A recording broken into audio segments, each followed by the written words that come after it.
Okay, dito po ituturo ko kung paano mag-deposit sa KVP galing GCash. Lalo sa mga nagtatanong, no, paano mag-deposit through GCash, ito papakita ko.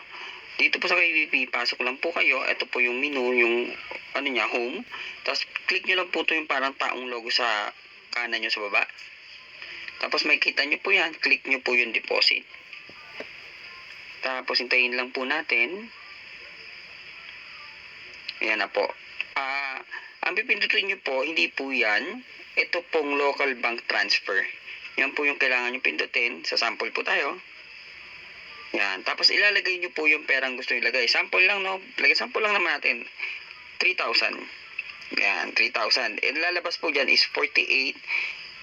Ayan, 48.20 dollars. Okay? Para makita nyo sa currency ng pera.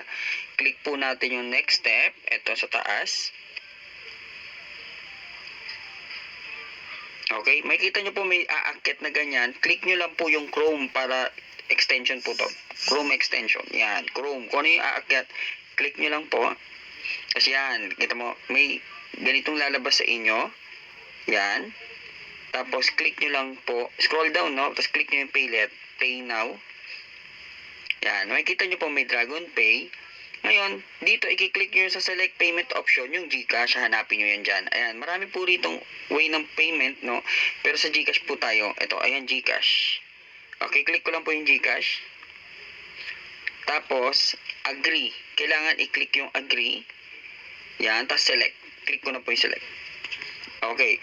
Ngayon makikita nyo po to. Ito po yung sa Dragon Pay. Pupunta kayo sa GCash, sa Dragon Pay. Tandaan nyo po itong reference number na to. Yan. Yung reference number na yan po ang isusulat nyo sa Dragon Pay sa GCash. Yan po. Okay?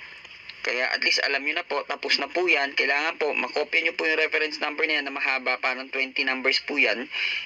Tapos ipipaste nyo po yan sa kabila. Sa GCash. O, punta naman tayo sa GCash. Sample lang po. Okay, GCash. Yan, pasok po tayo. Okay. Punta po tayo sa bills.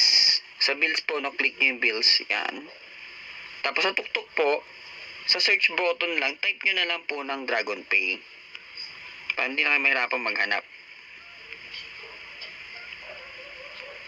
Ayan, tanyo, may lumalabas po, Dragon Pay. Ito po, na bandang baba. Pangatlo, click ko po to. Yan. Ngayon, makikita nyo po, lalagay nyo yung presyo sa taas. Tapos yung reference number na 20, dito nyo po yan lalagay. O, reference number 8 to 20 characters. Diyan nyo po ilalagay yan. Tapos, contact number, lagay nyo po yung mobile number na gamit nyo ngayon sa GCash. Tapos, click. Sige, kahit wala nang protect. Basta yun, next, paid, ganun ganyan. Yun lang po. Ganun lang po magbayad ng GCash papuntang Dragon Pay para sa account nyo. At least may idea na po kayo, sundan nyo lang po step by step. Lagay nyo lang po dito sa Dragon Pay yung presyo sa ibabaw. Kailangan same ng nang bibigay nyo 3,000. 3,000 din ilalagay nyo rito. 3,000. Yan. Ganyan po nyo ilalagay. Tapos yung reference number. Okay, thank you. Sana natuto po kayo. May nakuha po kayong aral dito. Or kung paano mag-deposit at thank you.